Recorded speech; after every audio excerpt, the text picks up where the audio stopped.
Alors, nous avons le plaisir de recevoir un chanteur qui, avec sa voix de ténor, s'amuse depuis des années à casser les codes et à chanter là où on ne l'attend pas forcément. Et ça lui réussit plutôt bien, voire très très bien, du jazz à la variété, au grand classique. On a le plaisir de recevoir Vincent Niclot.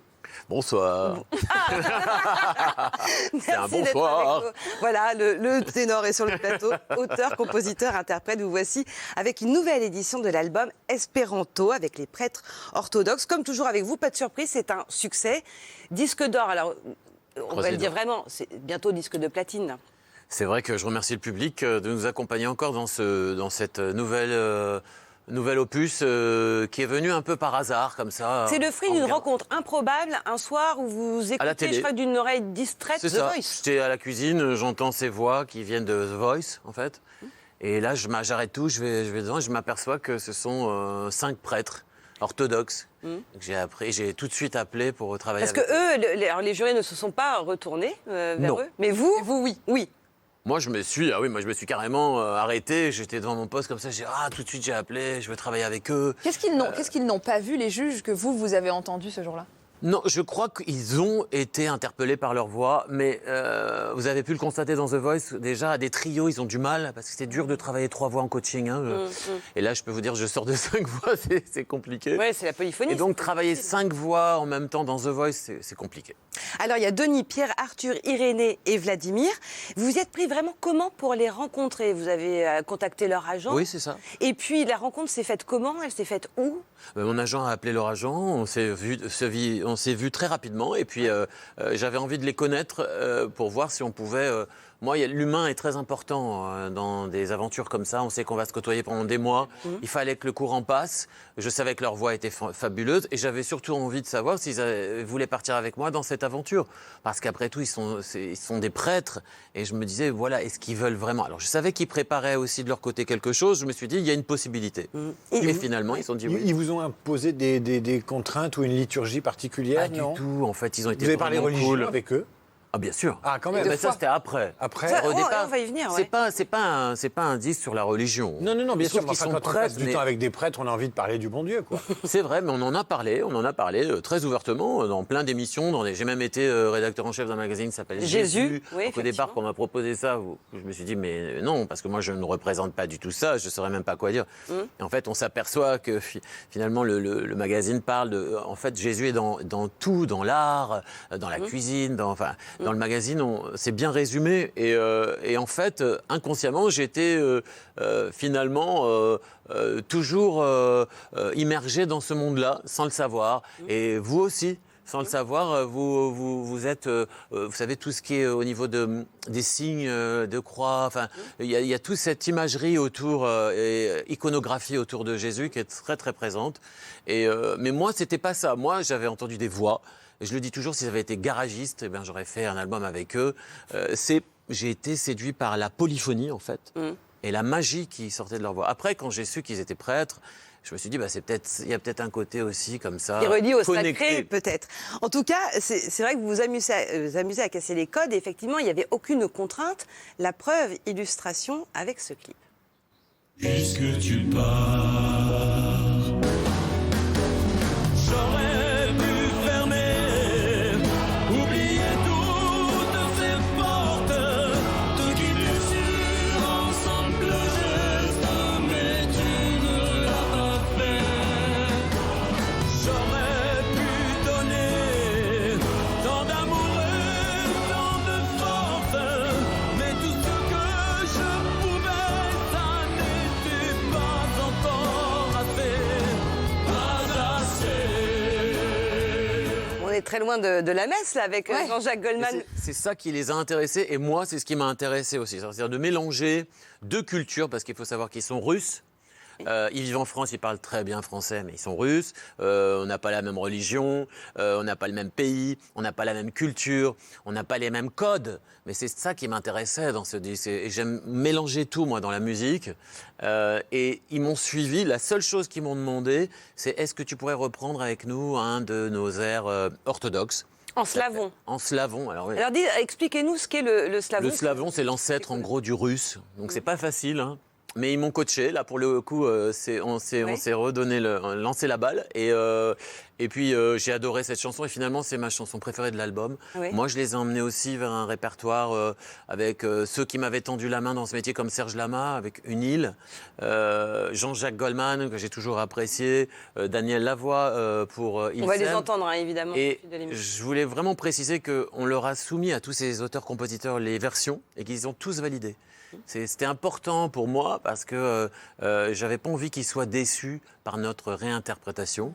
Et en fait, ils ont validé les versions. Et les prêtres, là, on a vu dans le clip et sur l'album quand même, c'est votre voix qui est en avant. Et eux sont quand même des super choristes de Vincent Niclot. Et ça les a pas dérangés. Non, mais il faut dire je les peux choses. pas vous laisser Je mets dire les ça. pieds dans le... Choriste, Non, c'est dur. non, vous Non. n'avez pas bien écouté l'album. Non, alors. non, mais Et toc, leur voix est très présente. Non, vous mais pouvez pas dire c'est- ça, je c'est vous coupe la tout de vedette. suite. Parce qu'en fait, Non, mais ils ont je été me faciles, suis quoi, il y a pas- acharné justement à pas faire Vincent Niclot et les chœurs de l'Armée Rouge ou Vincent Niclot et les chœurs de ce que vous voulez. Justement, on est 6 voix au service de ces chansons. Et le mixage a été très très long. Chacun avait besoin de son espace, ne pas s'écraser les uns les autres. Le texte a été bien divisé, on a bien réparti les choses. Et donc, il faudra réécouter l'album avec... Je fais pénitence. vous serez châtié, vous serez châtié, David. Enfin, qu'est-ce J'ai péché, j'expie. que- Sur la place publique, c'est redoutable. Sortez les fouets. Non, je vais rentrer chez moi sur les genoux. Allez, file à la rentrer maison, chez moi David, sur ça les suffit. genoux. On t'a assez vu, c'est pas possible. Non, c'est amusant, vous parliez de ces prêtres russes, effectivement, de la langue de slavon. Donc c'est un mélange de langues, tout le monde découvre la langue de l'autre. Espéranto, on va revenir quand même au titre de l'album. Oui, Je pense qu'il y a quand même plus de gens qui ont acheté votre album qui ne parlent espéranto aujourd'hui, qui était quand même la langue censée être universelle. Non, détrompez-vous. Il y a 2 millions de personnes qui parlent espéranto dans le monde. Oui. Ah, tant que ça Ah bon. Donc j'aimerais bien que... Oui. Mais ils sont discrets Mais- en tout cas, on les Ouais. entend pas. Non, mais l'espéranto, évidemment. Non, espéranto, c'est une symbolique. Par exemple, la musique, c'est mon espéranto. C'est-à-dire, c'est mon langage universel, c'est la façon avec laquelle je m'exprime. Et pour moi, c'est aussi, il n'y a pas de frontières. On a créé cette langue parce que justement, il fallait pas de frontières pour que les gens se réunissent. La musique sert à ça, à mon humble avis. Et pour moi, c'est justement, ça résumait exactement qu'on peut se servir dans n'importe quel répertoire, mélanger les genres, mélanger les cultures, tout. On a le droit de faire ça et c'est même comme ça qu'on ira vers un monde meilleur. Vincent, vous dites la musique c'est mon espéranto et c'est comme ça que je m'exprime, mais vous parlez très bien. C'est la deuxième fois que vous venez dans l'émission et vous êtes un passeur et un pédagogue. Ça, c'est pour vous rattraper tout à l'heure. Hein. Et je ne fais pas que vous flatter, mais On quand ne même, rachète pas si facilement. Hein. où est-ce que vous avez appris ça? De quoi? La transmission La transmission et ce sens de la pédagogie pour pense, parler de votre art. Il y a oui, des artistes c'est qui ont du vrai. mal à parler. Hein. Ah oui? Ah bah bien sûr, il y a des artistes qui ne peuvent s'exprimer que par leur instrument et par leur chanson, mais vous arrivez à faire les deux. D'où ça vient? D'où est-ce que vous avez chopé ce... Je ne sais pas, peut-être parce que j'ai commencé par la comédie, peut-être parce que j'ai présenté aussi des émissions, enfin je ne sais pas. J'aime bien m'exprimer en fait. Échanger. Avec les mains. Oui, c'est vrai qu'il y a un côté un Et peu non, latin, là. j'aime ça, j'aime communiquer, j'aime Il est passer le latin. relais. Ouais. C'est Vous auriez vraiment fait ça. un bon prêtre ou pas? Je pense. Je suis Ça vous, pas- a, ça vous a effleuré Bah, l'esprit ou pas en les rencontrant en vous Oui, bien disant, sûr. Ces Ah, gens bien qui ont sûr. voulu leur vie au service C'est- de pour Dieu. moi, c'est un On aurait, voyage. écouté le prêche, pour le coup. Je pense qu'il Exactement. y a certaines fidèles qui auraient été après- circonspectées. C'est pas pour faire de la promo à ma promo, mais si vous écoutez cet album, vous allez... Ça, c'est bien vu. Je l'ai Non. écouté. Je l'ai promets, écouté. je promets. Ouais. Moi, ça m'a fait avancer. Au niveau spirituel, au niveau artistique, au niveau humain. Mais ils ont une forme de discipline aussi, parce que j'ai lu qu'ils se lèvent à 6h du matin tous Oui, les jours. ils ont Parce l'office que- à faire tous les jours. C'est des vrais prêtres. Hein. Est-ce que vous Faut vous êtes- poser la question. Oui, c'est pas des une vrais Oui, du voilà, marketing, c'est ça. là. Non, Mais est-ce que non, non. vous êtes assigné justement à une discipline pour travailler avec eux, pour rentrer un petit peu dans leur Oui, moi j'ai modèle une discipline quotidienne dans mon travail, bien sûr, parce que mine de rien, on vient sur des plateaux, on chante, machin, mais ça demande quand même beaucoup de travail. On ne sait pas comme ça, on ne se lève pas du jour au lendemain. Il y a des heures de travail derrière tout ça. Mais eux, ils ont dédié leur vie à la religion, à Dieu. Ils font l'office tous les matins, ils chantent. Et ça m'a fait me poser beaucoup de questions parce que je me suis dit, mais finalement, ils ont besoin de personne d'autre. Ils sont connectés, ils n'ont pas peur de la mort, pas peur de ce qu'il y aura après. Ils sont vraiment en Ancrés. adéquation avec eux-mêmes et ils chantent tous les jours. Moi, j'aurais pu faire tout ça. Il y a quelque chose de sacré dans le fait de chanter. C'est ce qui relie finalement alors, la vous savez, ils musique. disent une chose très très belle, que je vais garder cette phrase d'ailleurs. Ils disent que la musique, en tout cas la voix, c'est la façon de se relier à Dieu. Et j'ai trouvé ça magnifique. Et en fait, ça résume tout l'album, en fait. C'est ça. C'est que moi, quand j'ai chanté avec eux, alors que je suis croyant, mais je n'ai pas mis de nom sur cette entité à laquelle je m'adresse, eh bien, je m'élevais avec eux. C'est-à-dire que, vous savez, quand vous chantez en plus dans une église orthodoxe, que vous êtes entouré par les prêtres et que vous chantez un Ave Maria, par exemple, mais je vous ai fait un bon lancement, là. On va écouter. Il est diabolique. Diabolique pour une émission sur le bon Dieu, mais dites donc. Allez, on écoute l'Ave Maria.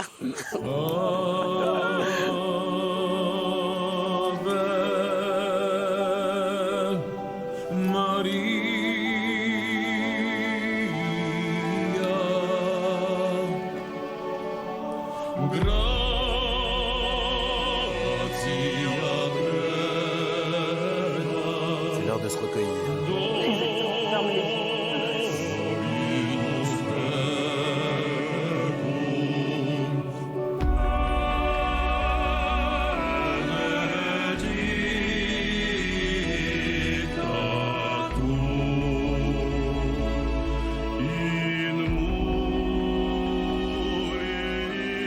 Et voilà. David est déjà perdu. Vous l'avez emmené dans l'au-delà. Vous l'avez vu? non, Vous l'avez vu? mais c'est vrai que Mais c'est- sérieux, je vous dis un Oui. truc. Vous mettez cet album, vous n'êtes pas obligé de vous l'acheter, peu importe, c'est pas de la promo que je fais là. Vous le mettez. Non, mais vous pouvez l'avoir sur Deezer, vous pouvez avoir. Oui, bien sûr, Bref. ouais. Vous le mettez dans le noir, vous vous concentrez juste sur la musique. Je peux vous dire que vous ressortez de là, vous êtes bien, quoi. il y a une, Vous êtes- il y a une vous êtes immense zen. forme de sérénité, effectivement, Exactement. là-dedans. Et Est-ce c'est que- eux qui m'ont apporté ça. Est-ce qu'ils vous ont réconcilié peut-être avec certaines parties de vous, dans la façon d'aborder le monde, de questionner le rapport à Dieu Vous savez, quand on fait un album, on sort jamais le même, hein, on sort différent parce que c'est un vrai voyage initiatique. Là, c'est comme si j'en avais fait 10 en fait d'un coup. Ils m'ont appris beaucoup de choses sur moi-même. C'est-à-dire que je me posais beaucoup de questions. Alors, j'ai pas toutes les réponses, mais ça m'a fait avancer dans ma spiritualité, ça m'a fait avancer dans mon côté humain, dans ma façon d'aborder les choses et d'anticiper les choses. Et ça, je les remercie parce que c'est comme si j'avais passé vraiment un stage en accéléré, quoi, pour Oui. la maîtrise de soi. Est-ce que vous aviez un peu étudié avant les chœurs d'hommes, ce qui se faisait, je sais pas moi, les chants grégoriens, Ah oui, bien sûr, des non, mais- chœurs de Verdi formidables? Est-ce que vous êtes nourri avant cette rencontre en vous disant, si je chantais avec d'autres, ou si je chantais avec d'autres artistes et avec des chœurs, j'aimerais bien aller vers ceci, vers cela? Je suis amoureux des voix, au départ. Qu'elles soient parlées ou qu'elles soient chantées, pour moi, la voix, c'est quelque chose qui me fascine parce que vous pouvez, en faisant quelque chose comme ça, provoquer quelque chose chez quelqu'un. Et moi, c'est ce qui m'a donné envie de chanter, en fait. C'est ça, c'est que j'entendais des choses à la radio et j'étais en larmes. Je dis, mais moi, je voudrais savoir faire ça, c'est magnifique. Qu'est-ce qui se cache derrière ça? Donc, les ondes, l'émotion, c'est toujours ce qui m'a animé et donc les chœurs, évidemment que vous multipliez par le nombre de personnes, vous imaginez. Quand vous chantez avec un chœur, c'est quelque chose d'énorme. Donc oui, j'ai été inspiré, bien sûr, ça m'a donné énormément d'idées, j'ai écouté beaucoup de choses. Là, je suis sur un nouveau projet pour 2022, je vous en parlerai bientôt. C'est quelque pourquoi pas chose- maintenant? Non, parce que je peux pas, je suis assez superstitieux. Ça, ils ont pas gagné là-dessus. Et non, mais j'aime pas parler des choses quand elles sont pas, voilà.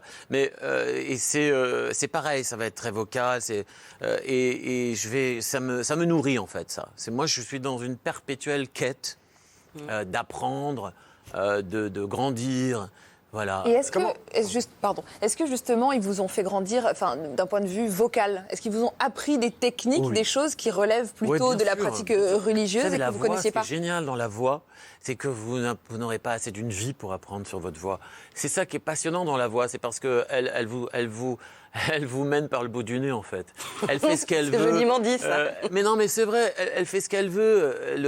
Et vous apprenez toujours dans la technique vocale, dans votre voix. Vous dites que ce n'était pas forcément inné, que vous avez travaillé votre Ah oui, oui. voix et que ça s'acquiert aussi. Ah, complètement. Moi, alors, il y a des voix naturelles. C'est-à-dire, quelqu'un va se lever, il va pousser des notes incroyables, il n'a rien fait. Moi, j'étais pas comme ça, moi. Moi, je savais même pas que j'avais cette voix-là, pour tout vous dire. J'ai pris des cours avec un prof de l'Opéra de Paris. Et un jour, j'ai sorti mon premier son, mais je savais même pas d'où ça sortait, quoi. C'est quelque chose de très magique. Et là, Attendez, j'ai dit, quand waouh. vous dites j'ai pris des cours et des cours et des cours, en prenant des cours, vous saviez ce que vous cherchiez quand même. Non. Bah, à trouver votre voix, en tout Bah cas. si, on prend pas des Non. cours de chant comme ça. Oui, je voulais aller vers le chant classique, mais vous ne savez pas si vous avez l'organe pour le faire. Alors vous pouvez aussi avoir le meilleur des profs et tout ça, mais si à la base vous n'avez pas quand même un organe, vous ne pouvez pas développer cet organe. Et Donc, le prof, au début, il vous dit quoi? Vas-y, mon gars. oui, c'est un prof, donc il donne des cours. C'est comme si vous voulez être comédien et ça se fait, vous êtes nul, mais le prof va quand même vous donner des cours. Voilà, mais voilà. Donc à un moment, et lui même, il ne sait pas. Et il y a tout d'un coup une fibre, quelque chose, un muscle qui se développe et des sons. Et ça fait que j'ai vu dans ses yeux, moi. J'ai vu dans ses yeux Quelque chose s'est wow, débloqué. ok. Et du coup, il m'a donné. Mais vous savez, j'ai fait un pas en avant, 10 pas en arrière. C'est très dur de travailler sa voix, c'est se mettre à poil, c'est se mettre à nu, c'est accepter qui on est. C'est très difficile. C'est un cheminement très, très, très long. J'ai commencé à chanter, moi, de dos, hein, vous imaginez, devant ma famille. Donc, et maintenant, je peux chanter devant des milliers de personnes. Vous chantiez de dos devant votre famille. Ouais. Parce que c'était trop intime. C'était mon seul public. Mais vous aviez un Oui. rétroviseur, vous les regardez quand même. Non, mais ils étaient là, et moi je disais, ok, tu peux nous chanter quelque chose? Oui, je sortais comme ça, et puis j'y allais. Mais tellement c'est une mise à nu, effectivement. Mais Vous oui, aviez parce peut-être qu'il conscience faut- qu'on s'est... C'est un vrai process, On s'expose. une vraie acceptation de soi. Je conseille à tout le monde de chanter, qu'on ait une voix ou pas, qu'on chante faux ou pas. C'est un moyen de s'affirmer, de s'accepter. Vous fréquentez d'autres chanteurs lyriques? J'ai eu peur. Non, mais les Non, Roberto Alagna, les Rolando Bah, je Villazone, les des gens comme fréquente ça. pas, Vous les voyez, je les vois pas tous les jours, mais Oui. bien sûr, on s'est croisés. J'ai chanté avec Roberto, j'ai chanté avec Placido, Domingo. J'ai eu la chance de chanter avec plein de grands artistes qui ont une voix magnifique. Et ça, c'est merci la vie. Parce Et que... avec un cœur de femme. Cœur Ça de vous femme, oui, intéresserait j'ai chanté dans des émissions avec que des chœurs de femmes. J'essaye de tout expérimenter en fait. Moi, je suis un peu comme dans un laboratoire. Pour moi, j'appelle pas ça mon studio, j'appelle ça mon labo. Ouais. Et voilà. Et Vous avez toujours des photos de vous avec des stars pour vous rappeler le Ouais. chemin parcouru? Ah, c'est bien. Hein, ouais. Alors, je sais, ça fait très mégalo. Pas Je le forcément. montre pas sur les. J'essaie de pas le montrer parce qu'on s'est dit, oh là là, il met des cadres de lui. Oui, mais je sais pas moi. Comme dans une brasserie. Bah oui, par exemple, dans un restaurant, quand on dit meilleure table, machin, on leur dit pas, oh là là. Mais parce que vous avez besoin de vous rappeler le chemin Ouais, parcouru parce c'est que... mon petit temple. Ça me recadre direct, c'est-à-dire que je sais d'où je viens, comment j'ai galéré. Et puis là, c'est comme si j'avais... C'est pas des victoires, c'est juste... ah, t'as fait ça, et t'as fait ça, t'as fait ça, t'as fait ça. Et je revois les gens avec qui j'ai travaillé, les gens qui m'ont donné, qui m'ont appris. Et du coup, ça me... C'est une forme de réassurance. Non, pas du tout, c'est une forme de me reprendre toutes ces énergies Mais tout le monde fait ça. et m'en servir. Bah, Mais avec les gens qu'on a oui, dit mais ou qu'on tout aime. le monde ne le dit pas forcément. Ah non, mais on a des photos des gens qu'on aime chez nous. Oui, mais vous Des n'avez temps- pas forcément une photo avec Céline Dion, vous. Alors que Vincent en a une. Et vous allez comprendre J'ai des pourquoi. photos avec mon chien. Ah, il y a, des, Si il y a j'en un avais une, dossier, elle serait il y a un Ah oui, dossier. bah, All by Myself. Ah oui, d'accord. Ah, bravo. All by myself, and if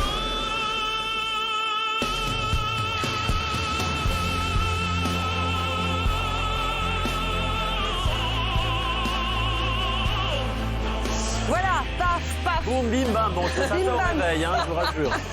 Mais il faut chauffer la voix, il faut travailler. Voilà, c'est un travail, hein, vous savez. Ouais, mais il y avait Céline Dion quand même qui vous regardait à ce moment-là. Oui, oui, oui. Et là, vous vous dites, faut que je. Non, mais en fait, j'ai ce côté, hein, je suis Capricorne, un taureau, donc boum.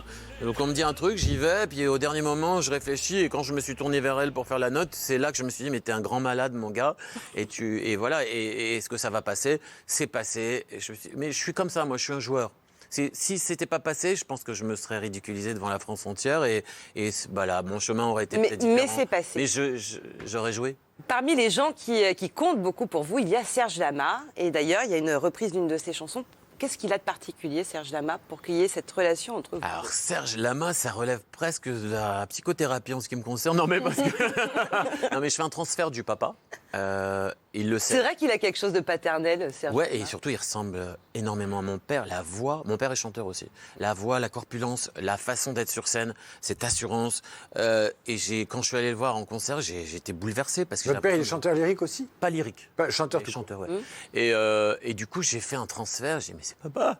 Et en fait, et puis au-delà de ça, ce répertoire magnifique, c'est un des derniers grands qui reste avec nous, ses textes, les musiques. Et lui aussi, d'ailleurs, Serge Lama, enfin, du temps de sa maturité, disons, Ah oui, avec le une rapport avec son tessiture père. de voix qui l'approchait des ténors. Ouais, puis son Enfin, papa, il était Il était chanteur d'opérette. Ouais. Opérette, exactement. Donc il a cette fibre, il a cette et il m'a pris tout de suite sous son aile. C'est-à-dire, j'ai halluciné parce qu'il savait pas tout ce que je pensais de lui et toute cette histoire, ce vécu. C'est le seul artiste à qui j'ai écrit une lettre. C'est-à-dire quand je suis sorti de son concert, j'étais tellement bouleversé que j'ai dû coucher ça sur papier et je lui ai écrit une grande lettre. Comme un vrai Je fan. sais qu'il l'a jamais eu, mais c'est pas grave. J'avais besoin de le faire et après je lui ai dit, il m'a dit non, j'ai jamais eu la lettre et tout. Je dis mais c'est pas grave. Elle avait fait son chemin quand même, malgré tout, cette lettre, d'une manière ou d'une autre, en tout cas. Ouais, cette lettre s'est transformée en deux belles chansons qu'il a faites spécialement pour moi. Donc, Ouais. c'est magnifique.